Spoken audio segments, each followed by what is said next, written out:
দর্শক এই মুহূর্তে উত্তরা মাইলস্টোন স্কুলের সামনে আছেন সহকর্মী মিফতা গালিব, যুক্ত হচ্ছে তার সাথে।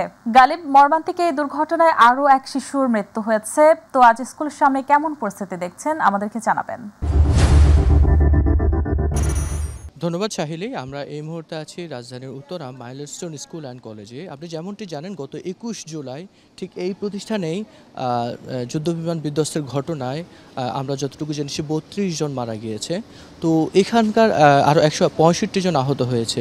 তো সব মিলিয়ে আসলে এখানে যে মর্মান্তিক দুর্ঘটনা হয়েছে, আপনি যেমনটি দেখেছেন যে এখানে উৎসুক জনতা ভিড় করছে, তারা আসলে জানতে চাচ্ছে, তারা কিউরিওসিটির জায়গা থেকে তারা এখানে আসছেন। এবং আমরা যতটুকু জেনেছি যে কর্তৃপক্ষ তারা সীমিত পরিসরে, তারা গণমাধ্যমকে অ্যালাউ না করলেও সীমিত পরিসরে এখানকার উৎসুক জনতাকে তারা অ্যালাউ করছে।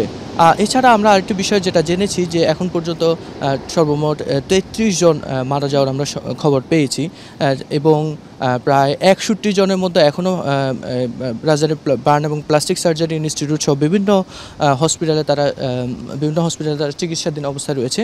আমরা এই মুহূর্তে যদি আমরা একটু আপনাদেরকে বলতে চাই যে এখানে এই যে এখানে ঠিক পাশেই বিমানবন্দর, এখানে রানওয়ে, এই রানওয়ের পাশে এখানে যে এত বড় একটা জায়গা নিয়ে যে এরকম একটা গুরুত্বপূর্ণ একটা প্রতিষ্ঠান পেল, তো সেক্ষেত্রে এটা নিয়ে উৎসুক জনতারা অনেকে প্রশ্ন তুলছেন।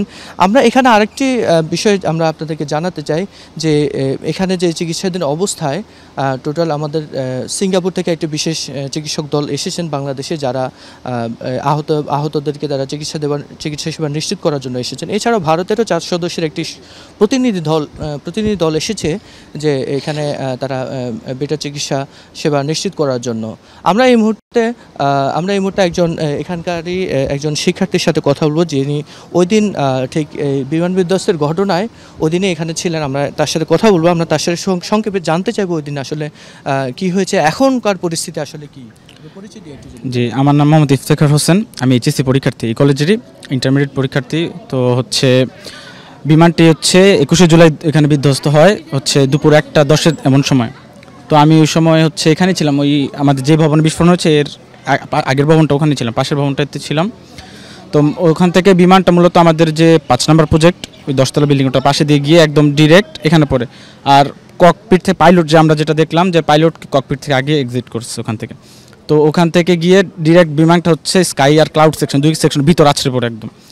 তো ওখান থেকে ওই অবস্থাতে তখন সেনাবাহিনী এসেছে, ওখানে পাশাপাশি সেনাবাহিনী আমাদের হেল্প করছে। এখানে সামনে ফায়ার সার্ভিসের আছে, ফিলিং স্টেশন আছে। তো ওখান থেকে ফায়ার সার্ভিসও ছুটে আসে ঘটনা দেখে। এখান থেকে আমাদের সাহায্যের জন্য সেনাবাহিনী, সামনে একটা ক্যাম্প আছে দিয়াবাড়ি ক্যাম্পের সেনাবাহিনী, তারাও ছুটে আসে। তো আমরা যারা স্কাউট আছি, তারপর আমাদের যে কলেজের স্টুডেন্টরা, তারা ছুটে যায় ওখানে। তো ঘটনাস্থলে ওখানেই আমরা দেখি যে প্রথমে একজন গার্ডিয়ান ছিল, তো তার আর লাশের অর্ধেক নাই, চলে গেছে, এই বিস্ফোরণে উড়ে গেছে। আর একটা ছাত্রের নারী ভুড়ি বের হয়ে গেছে এক সাইড দিয়ে। তো ঘটনাস্থলে তো ওখানে আমি নিজে 20টা লাশ ভিতর থেকে করছি, আমি নিজে হাতে উঠাই দিচ্ছি এখানে। তো আরেকটা জিনিস সবার সারা বাংলাদেশের চোখ যেটা, যে লাশের সংখ্যাটা। তো আমরা বিভিন্ন মিডিয়াতে দেখাইতেছে যে যেদিন ঘটনা ঘটেছে বিকেল 3:30 4টার মধ্যেও এখান থেকে 75টা লাশ বের করা হয়েছে, 75টা লাশ। তো সেখান থেকে এখানে দেখানো হইতেছে যে 30টা এমন করে।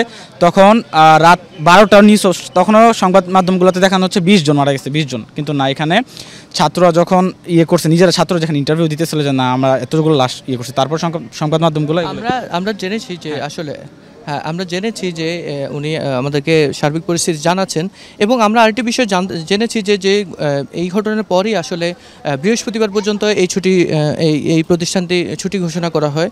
তো বৃহস্পতিবার যেহেতু ছুটি ঘোষণা করা হয়, শুক্র শনিবার সরকারি বন্ধ থাকায় আগামীকাল অর্থাৎ রবিবার এই প্রতিষ্ঠানটির স্বাভাবিক কার্যক্রম শুরু হবে বলে আমরা জেনেছি। এছাড়া এখানে যে তদন্ত 5 সদস্যের যে তদন্ত কমিটি গঠন করা হয়েছে, সেটারই প্রতিবেদন হয়তো আগামীকাল অথবা পরশুর মধ্যেই সে তদন্ত প্রতিবেদন আসলে আসলে এই দুর্ঘটনার অন্তরালে কোনো গল্প আছে কিনা সেটা আমরা আরও জানতে পারবো। ধন্যবাদ শাহিলি। এই ছিল রাজধানী মাইলস্টোন স্কুল অ্যান্ড কলেজ থেকে সর্বশেষ তথ্য। জি গালিব, আপনাকে ধন্যবাদ।